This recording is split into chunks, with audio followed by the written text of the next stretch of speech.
ആകാശമോളുടെ മുടി വെട്ടിയിട്ടോ. ഇപ്രാവശ്യം മുടി വെട്ടണ്ടെന്നായിരുന്നു കേട്ടോ പ്ലാൻ ചെയ്തത്. കാരണം കുറച്ച് വളരട്ടെ, കാരണം നല്ല മുടിയായിരുന്നു, നല്ല ഉള്ളുള്ള മുടിയായിരുന്നു. അപ്പോൾ വളരട്ടെന്ന് വിചാരിച്ചിരുന്നത്. പിന്നെ ആയപ്പോഴത്തേക്ക് കോൾഡും ചുമയും കഫക്കെട്ടൊക്കെ വന്നപ്പോഴേ തലയൊക്കെ എപ്പോഴും ഭയങ്കര ചൂടാണ്. അപ്പോൾ പിന്നെ ഞങ്ങളുടെ പ്ലാനിങ് മാറ്റിയിട്ടോ, മുടി വെട്ടാമെന്നാക്കി. പിന്നെ ഉച്ചിയിൽ കുറച്ച് കെട്ടാൻ വേണ്ടിയിട്ട് വെട്ടിയിട്ട് ബാക്കിയെല്ലാം അങ്ങ് വെട്ടിയിട്ടോ. ആദ്യം ബ്യൂട്ടീഷ്യനെ വിളിച്ച് വെട്ടാമെന്നായിരുന്നു പ്ലാന്. അപ്പോൾ ബ്യൂട്ടീഷ്യൻ വരാമെന്നൊക്കെ പറഞ്ഞു. പക്ഷേ പുള്ളിക്കാരിക്ക് എന്തോ അവിടെ കസ്റ്റമർ കൂടുതലായതുകൊണ്ട് വരാൻ പറ്റില്ല. പിന്നെ ആകാശയുടെ അച്ഛയും ചേച്ചിയും ഞാനും എല്ലാവരും കൂടെ എങ്ങനെയൊക്കെയോ പിടിച്ച് മുടി വെട്ടി കേട്ടോ. കാരണം മോളെ ബ്യൂട്ടി പാർലർ അങ്ങോട്ട് കൊണ്ടുപോയി വെട്ടാൻ പറ്റില്ല കേട്ടോ, നമ്മുടെ വീട്ടിൽ കൊണ്ടുവന്ന് വെട്ടാനേ പറ്റുള്ളൂ കേട്ടോ. കാരണം അവർക്ക് മുടി വെട്ടാൻ വേണ്ടി കുറേ സമയം എടുക്കും. കാരണം മുടി അവിടെ ദേഹത്ത് വീഴുന്നത് അതൊക്കെ ഭയങ്കര ബുദ്ധിമുട്ടാണ്. ഇത്തിരി കൂടെ നേരത്തെ ആയിരുന്നെങ്കിൽ ഒട്ടും പറ്റത്തില്ലായിരുന്നു കേട്ടോ. ഞങ്ങൾ ഓരോ വട്ടം കുളിപ്പിക്കുമ്പം ഓരോ സൈഡ് അങ്ങനെ വെട്ടി ഭയങ്കര കഷ്ടപ്പാടായിരുന്നു. ഇപ്പം പിന്നെ അവൾക്ക് ഇത്തിരി പറഞ്ഞു കൊടുക്കും, മോളെ മുടി വെട്ടുകയാണ്, നമുക്ക് പിന്നെ വളർത്താം, മോളുടെ തലയിൽ ചൂടാണല്ലോ, കുറേ കഴിഞ്ഞിട്ട് നമ്മൾ എഴുന്നേറ്റ് നടക്കുമ്പോൾ നമ്മ മുടിയൊക്കെ നല്ലതായിട്ട് വളർത്തി റെഡിയാക്കി വെട്ടിയിട്ട് തരാമെന്നൊക്കെ പറയും കേട്ടോ. അങ്ങനെ മുടി വെട്ടിയിട്ടോ. അത് കഴിഞ്ഞതിന് ശേഷം കുഞ്ഞിനെ വീൽ ചെയർ ഇരുത്തിയേക്കും കേട്ടോ. അത് കഴിഞ്ഞിട്ട് പിന്നെ ഞാൻ കിച്ചണിലോട്ട് കയറിയിട്ടോ. അപ്പോൾ ഇന്ന് ആണെങ്കിൽ ഫിസിയോതെറാപ്പിക്കും പോകണം. അത് കഴിഞ്ഞിട്ട് രാവിലത്തെ കുക്കിങ്ങും പരിപാടിയൊക്കെ ചെയ്തിട്ട് വേണം. അപ്പോൾ ആകാശം നമുക്ക് രാവിലത്തെ ഫുഡ് കൊടുത്തതിന് ആദ്യത്തെ പരിപാടി എന്ന് വെച്ചാൽ ഇച്ചിരി തേയിലവെള്ളമൊക്കെ കൊടുത്തതിന് ശേഷം രാവിലത്തെ ഫുഡ് കൊടുത്തതിന് ശേഷം ഞാൻ കിച്ചണിലോട്ട് കയറുള്ളൂ കേട്ടോ, ബാക്കിയുള്ള നമ്മുടെ പരിപാടികളൊക്കെ. അപ്പോൾ ആകാശം നമുക്ക് ആദ്യം തന്നെ അവൾക്ക് ഇഡ്ഡലിയായിരുന്നു, ഇഡ്ഡലിയും ചമ്മന്തിയൊക്കെ കൊടുത്തു. അതിന് ശേഷം കുറച്ച് നേരം ഞാൻ വീൽ ചെയർ ഇരുത്തി കേട്ടോ. അപ്പോൾ വീൽ ചെയർ ഇരുത്താൻ നേരത്തായിട്ടാണ് മോള് ഇരുന്ന ഫോട്ടോ നിങ്ങളെ ഞാൻ നേരത്തെ കാണിച്ചത്. അത് കഴിഞ്ഞിട്ട് അപ്പോൾ എന്നിട്ട് ഞാൻ ഫാനിൻ്റെ അടിയിലോട്ട് കൊണ്ടുവരുത്തി കുറച്ച് നേരം ടി വി ഇട്ട് കൊടുത്തു കേട്ടോ. കുറച്ച് നേരം ടി വി ഇട്ട് കൊടുക്കുള്ളൂ, കാരണം ഉറക്കത്തിന് ബുദ്ധിമുട്ടുണ്ടായിട്ട് ടി വി സ്ക്രീൻ അധികം കാണണ്ടാന്ന് വിചാരിച്ചിട്ട് കുറച്ച് നേരം ടി വി ഇട്ട് കൊടുത്തു കേട്ടോ.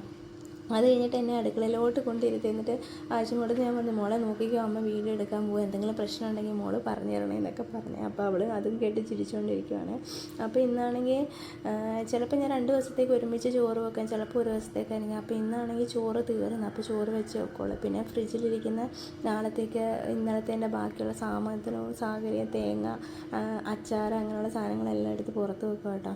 അതൊക്കെ പുറത്ത് വെച്ചിട്ട് ചോറ് വെക്കാനുള്ള പരിപാടിയാണ്. അത് കഴിഞ്ഞിട്ട് രാവിലത്തെ ഇഡ്ഡലിയുടെ ബാക്കിയുള്ള ഉണ്ടായിരുന്നു, അതിന് ഞാനെടുത്ത് കഴിക്കണം കേട്ടോ. അതിൻ്റെ ഇടയ്ക്ക് കഴിച്ചതിന് ശേഷമാണ് ഉച്ചക്കത്തെ കുക്കിങ്ങിൻ്റെ പരിപാടിയൊക്കെ തുടങ്ങുന്നത്.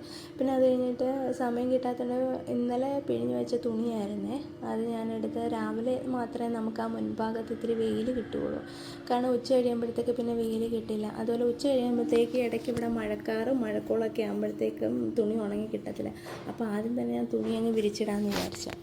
പിന്നെ ആദ്യം നമ്മളിവിടെ ഉപയോഗിച്ചുകൊണ്ടിരുന്ന വൈറ്റ് റൈസ് ആയിരുന്നേ. അപ്പോൾ വൈറ്റ് റൈസ് കുറേ ആയി മേടിച്ചപ്പോഴത്തേക്ക് പിന്നെ അതങ്ങ് മടുത്ത. അപ്പോൾ ഞാൻ പിന്നെ അടുത്ത ചേച്ചിയെടുത്ത് പറഞ്ഞത്, ചേച്ചി നമുക്ക് റെഡ് റൈസ് വാങ്ങാമെന്ന് പറഞ്ഞത് റെഡ് റൈസ് ആയിട്ടാണ് മേടിച്ചത്. ആശുമോൾ അധികം കഴിച്ചിട്ടില്ല, അപ്പോൾ അവൾ കഴിച്ച് തുടങ്ങിയത് പിന്നെ ഇപ്പോഴാട്ടോ റെഡ് റൈസ് വാങ്ങുന്നത്. അപ്പോൾ കഴിച്ചു തുടങ്ങിയപ്പോൾ അവൾക്കും ഇഷ്ടപ്പെട്ടു. എനിക്കും പണ്ടേ ഇഷ്ടം റെഡ് റൈസ് തന്നെ കേട്ടോ. അങ്ങനെ മേടിച്ച് പിന്നെ മീൻ കിട്ടിയിട്ടുണ്ടായിരുന്നു. പക്ഷേ ചേച്ചിയുടെ വീട്ടിലാട്ടോ മീൻ കൊണ്ടുവച്ചേക്കുന്നത്. കാരണം നമ്മൾ വിളിച്ച് പറഞ്ഞിട്ട് അവിടെയാട്ടോ കൊണ്ടുവെക്കുന്നത്. എന്താണെന്ന് വെച്ചാൽ ഇവിടെ അവർ വീട്ടിൽ കൊണ്ടുവന്ന് ഞാൻ കുഞ്ഞിന് ഫുഡ് കൊടുക്കുകയാണെങ്കിൽ ഞാൻ ഒറ്റയ്ക്കല്ലാവല്ലോ. അപ്പോൾ അവിടെ ചേച്ചിമാരുടെ അടുത്ത് കൊണ്ടുവെക്കും. പിന്നെ ഞാൻ ഫ്രീ ആകുമ്പം പിന്നെ ചേച്ചിയെ വിളിച്ചിട്ട് ചേച്ചി എനിക്ക് ഇങ്ങോട്ട് കൊണ്ടുതരും കേട്ടോ. അപ്പോൾ അരി ഒന്ന് വിസിലടിച്ച് ചോറൊന്ന് ആയതിന് ശേഷം മോളെ ഒന്ന്, കാരണം വീൽ ചെയർ ഇരുത്തിയിട്ട് എനിക്ക് താഴെപ്പോയി മേടിച്ചിട്ട് നമ്മൾ 3rd ഫ്ലോറിലാണ്. അപ്പോൾ താഴെപ്പോയി എനിക്ക് മേടിക്കാൻ പറ്റില്ല കേട്ടോ. അപ്പോൾ അതുകൊണ്ട് ഞാൻ എന്ത് ചെയ്യുന്നത് വെച്ചാൽ മോളെ കുറച്ച് 1 മണിക്കൂർ വീൽ ചെയർ ഇരിക്കട്ടെ എന്ന് വിചാരിച്ച്.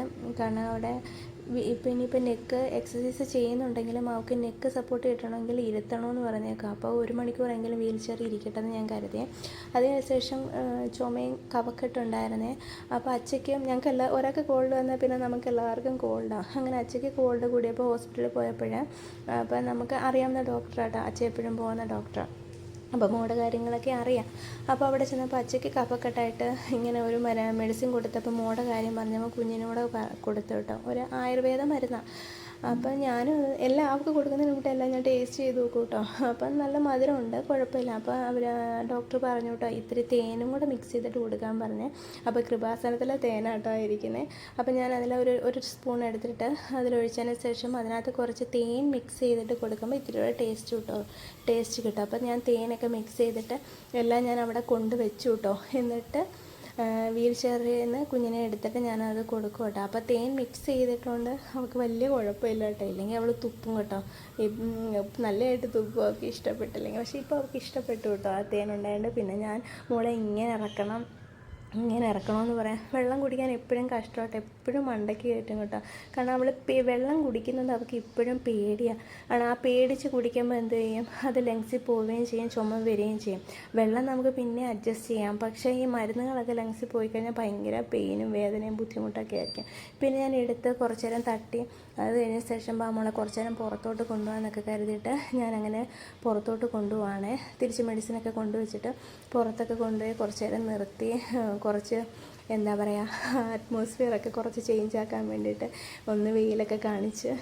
അവൾ ഒറ്റയ്ക്കുള്ളപ്പോൾ ഞാനിത് അടച്ചു വെക്കും കേട്ടോ. കാരണം എന്താണെന്ന് വെച്ചാൽ നമ്മുടെ ഓപ്പോസിറ്റ് ആ ബിൽഡിങ്ങിൽ അവിടെ പ്രാവ് വന്നിരിക്കുന്ന ഇവൾ കണ്ടു കഴിഞ്ഞാൽ ഇവൾക്ക് പേടിയാണ്. അതുകൊണ്ട് ഞാൻ എപ്പോഴും ഡോറ് ക്ലോസ് ചെയ്തിടത്തേ ഉള്ളൂ. എന്നിട്ട് എന്നെ നോക്കിയിരുത്തും. അപ്പോൾ അവൾക്ക് വലിയ പ്രശ്നമില്ല കേട്ടോ. അപ്പോൾ അങ്ങനെ കൊണ്ടുപോയി കാണിച്ച് ഇനി ഞാൻ അവളെ കിടത്തും കേട്ടോ. അപ്പോൾ ഇന്നത്തെ വിശേഷങ്ങൾ ഇത്രയേ ഉള്ളൂ. വീഡിയോ ഇഷ്ടമായാൽ